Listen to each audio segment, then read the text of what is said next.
भारतीय संविधान के महत्वपूर्ण संशोधन। पहला संशोधन 1951। इस संशोधन द्वारा 9वीं अनुसूची को शामिल किया गया।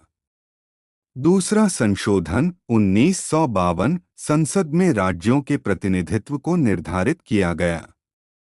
सातवां संशोधन 1956। इस संशोधन द्वारा राज्यों का अ, ब, स और द वर्गों में विभाजन समाप्त कर उन्हें 14 राज्यों और 6 केंद्र शासित क्षेत्रों में विभक्त कर दिया गया। 10वां संशोधन 1961। दादरा और नगर हवेली को भारतीय संघ में शामिल कर उन्हें संघीय क्षेत्र की स्थिति प्रदान की गई। वह संशोधन 1962। गोवा, दमन और दीव का भारतीय संघ में एकीकरण किया गया। वह संशोधन 1962। संविधान में एक नया अनुच्छेद 371 अब जोड़ा गया, जिसमें नागालैंड के प्रशासन के लिए कुछ विशेष प्रावधान किए गए।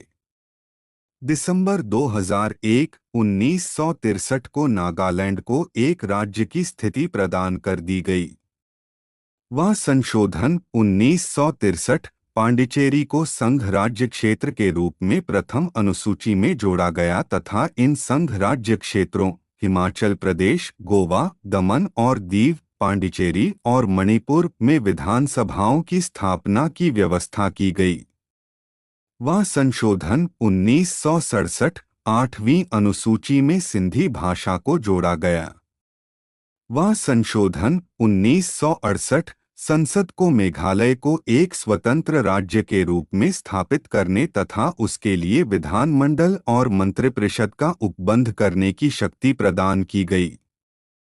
वह संशोधन 1971। संसद को मौलिक अधिकारों सहित संविधान के किसी भी भाग में संशोधन का अधिकार दिया गया।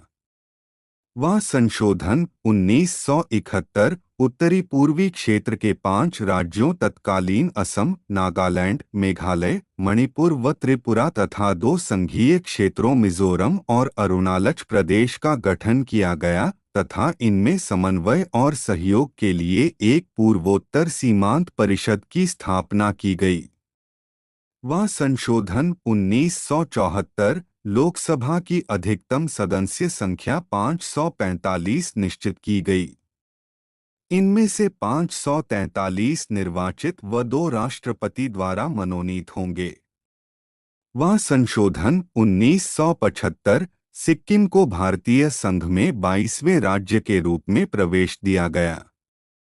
वह संशोधन 1975। अरुणाचल प्रदेश में व्यवस्थापिका तथा मंत्रिपरिषद की स्थापना की गई।